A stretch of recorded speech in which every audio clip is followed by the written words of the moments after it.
తన మీద ఏ దర్శకుని ప్రభావం లేదని దర్శకరత్న దాసరి చెప్పేవారు. అయితే ఆయనకు ఇష్టమైన దర్శకుడు ఆదుర్తి సుబ్బారావు.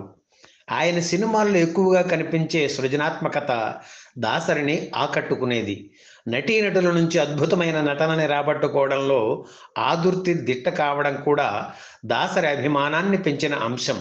పైగా అక్కినేని నటించిన సినిమాలకు ఆదుర్తి దర్శకత్వం వహించడం, వారి కాంబినేషన్లో ఎన్నో హిట్స్ రావడం అందరికీ తెలిసిన విషయమే. అక్కినేని అభిమాని అయిన దాసరికి ఆదుర్తి అంటే అభిమానం, గౌరవం పెరగడానికి ఇదొక కారణం కూడా. అందరూ కొత్త వాళ్లతో ఆదుర్తి తీసిన రంగుల చిత్రం తేనె మనసులు ఆ రోజుల్లో ఒక పెను సంచలనం. ఈ సినిమాతోనే ఘట్టమనేని కృష్ణ హీరోగా తెరకు పరిచయం అయ్యారు. తేనె మనసుల ప్రేరణతోనే తాను కూడా అంతా కొత్త వాళ్లతో ఓ సినిమా తీయాలనే కోరిక దాసరికి ఉండేది. అయితే ఇతర కమిట్మెంట్స్తో బిజీగా ఉండడంతో ఈ ప్రయత్నం ఎప్పటికప్పుడు వాయిదా పడేది.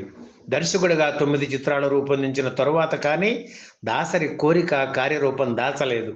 దాసరి దర్శకత్వంలో అంతకుముందు రాధమ్మ పెళ్లి చిత్రం నిర్మించిన ఎంకే మావుళ్ళయ్య, రామతారకం, ఫైఎస్ భాస్కరరావు దాసరి ఆలోచనకు మద్దతు పలికి ఆ చిత్రం తీయడానికి ముందుకు వచ్చారు. ఆ సినిమా పేరు స్వర్గం నరకం. ఈ సినిమాకు మరో ప్రత్యేకత కూడా ఉంది. భక్తవత్సల నాయుడు అనే అసిస్టెంట్ డైరెక్టర్కు మోహన్ బాబుగా సినీ జన్మనిచ్చిన సినిమా స్వర్గం నరకం. అంటే మోహన్ బాబు నటుడిగా మోహన్ బాబు వయస్సు సరిగ్గా ఇప్పటికి 50 ఏళ్ళన్నమాట.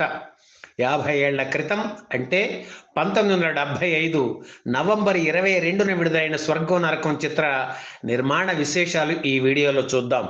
స్వర్గం నరకం చిత్రంలోని ప్రతి పాత్రకు కొత్త వాళ్ళని తీసుకోవాలని మద్రాసు నుంచి విజయవాడ, వైజాగ్, కాకినాడ వెళ్ళి అక్కడ ఉండే కళాకారులను దాసరి స్వయంగా పిలిపించుకుని ఇంటర్వ్యూ చేశారు. మిగిలిన చిత్రాలను పక్కన పెట్టి ఓ 10 రోజుల పాటు ఇలా అన్ని ఊళ్ళు తిరిగారు దాసరి. ఆ రోజుల్లో 10 రోజుల్లో సగం చిత్రాన్ని దాసరి పూర్తి చేసే రోజులవి. నిర్మాతలు ఆయన డేట్స్ కోసం ఎదురు చూసే రోజులవి. అయినా కొత్త టాలెంట్ను పరిశ్రమకు అందించాలనే తపనతో, తాపత్రయంతో, పట్టుదలతో తన బృందంతో ఊళ్ళు తిరిగారు దాసరి. కానీ ఆయనకు కావాల్సిన ఆర్టిస్టులు దొరకలేదు. చివరకు హైదరాబాదులో ఓ నాటకం చూసి విశ్వేశ్వరరావు అనే ఆర్టిస్టును మద్రాసుకు పిలిపించి టెస్ట్ చేశారు. రిజల్ట్ సంతృప్తికరంగా రావడంతో అతని పేరు ఈశ్వరరావుగా మార్చి ఒకే హీరోగా ఎంపిక చేశారు. అలాగే కాస్ట్యూమర్ కృష్ణ తీసుకువచ్చిన విజయలక్ష్మికి కూడా మేకప్ టెస్ట్ చేసి ఆమెను ఒక హీరోయిన్గా ఎన్నుకున్నారు. విజయవాడలో ఎన్నో నాటకాల్లో నటించిన ఉమను ఎంపిక చేసి అన్నపూర్ణ అని పేరు మార్చి ఆమెను మరో హీరోయిన్గా ఎన్నుకున్నారు. ఈ అన్నపూర్ణ మరెవరో కాదు, 50 ఏళ్లుగా చిత్ర పరిశ్రమలో కొనసాగుతూ అమ్మ, బామ్మ పాత్రలతో అలరిస్తున్న అన్నపూర్ణమ్మ.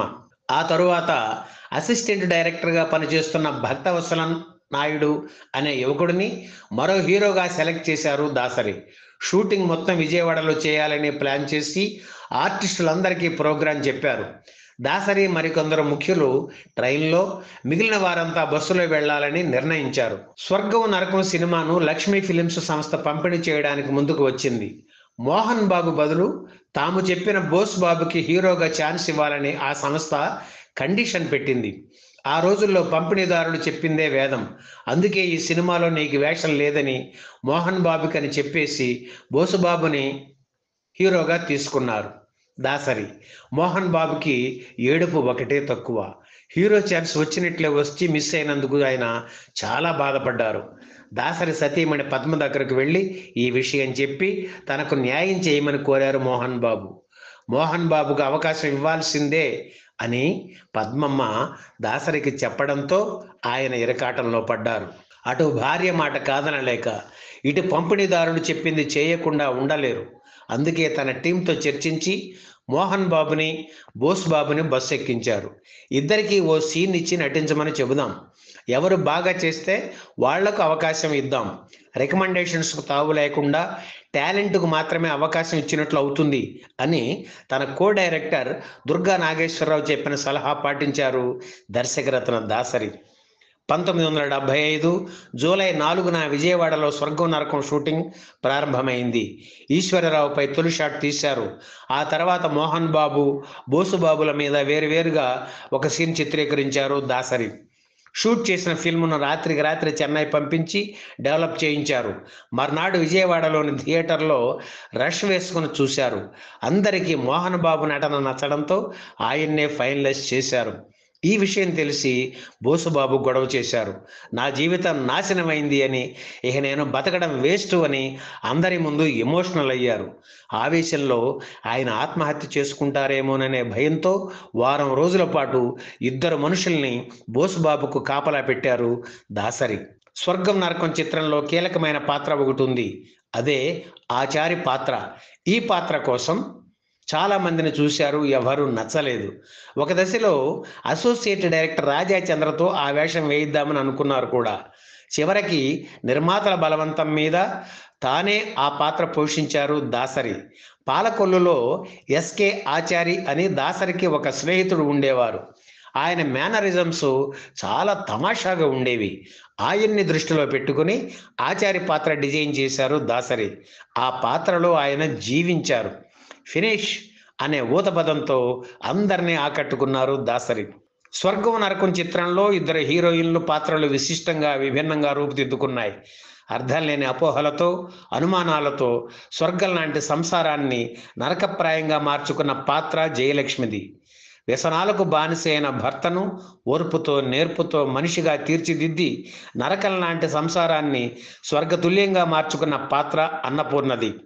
విభిన్న దృక్పథాలు కలిగిన ఈ రెండు పాత్రల చుట్టూ మిగిలిన పాత్రలను పరిభ్రమింపచేస్తూ వాస్తవికతకు దగ్గరగా కథను నడిపారు దాసరి. 1975 నవంబర్ 22న విడుదలైన స్వర్గం నరకం చిత్రం ప్రేక్షకుల్ని ఎంతగానో ఆకట్టుకుంది. ఈ చిత్రాన్ని ఆదుర్తి సుబ్బారావుకు అంకితం ఇచ్చి తన అభిమానాన్ని చాటుకున్నారు దర్శకరత్న దాసరి. స్వర్గం నరకం చిత్రంతో మోహన్ బాబుకు ఉజ్వలమైన భవిష్యత్తు ఇచ్చారు దాసరి. మరో హీరో ఈశ్వరరావు మాత్రం హీరోగా నిలదొక్కుకోలేకపోయారు. తదనంతర కాలంలో కొన్ని చిత్రాల్లో క్యారెక్టర్ పాత్రలు పోషించి క్రమంగా తెరమరుగయ్యారు. ఇటీవలే ఆయన కన్నుమూశారు. జయలక్ష్మి కొన్ని చిత్రాల్లో నటించి మంచి గుర్తింపు పొందిన ప్రేమ వ్యవహారంలో పడి దానిని సాధించలేక జీవితాన్ని చాలించుకున్నారు. అన్నపూర్ణ మాత్రం 50 ఏళ్లుగా చిత్ర పరిశ్రమలో కొనసాగుతున్నారు. స్వర్గం నరకం చిత్రం సృష్టికర్త దర్శకరత్న దాసరి నారాయణరావు ఇప్పుడు మన మధ్య లేరు. కానీ ఆయన పరిచయం చేసిన మోహన్ బాబు విలక్షణ నటుడిగా పేరు తెచ్చుకొని చిత్ర పరిశ్రమలో సుస్థిర స్థానం సంపాదించుకున్నారు. ఈ వీడియో మీకు నచ్చితే లైక్ చేయండి, షేర్ చేయండి, వెంటనే సబ్స్క్రైబ్ కూడా చేయండి.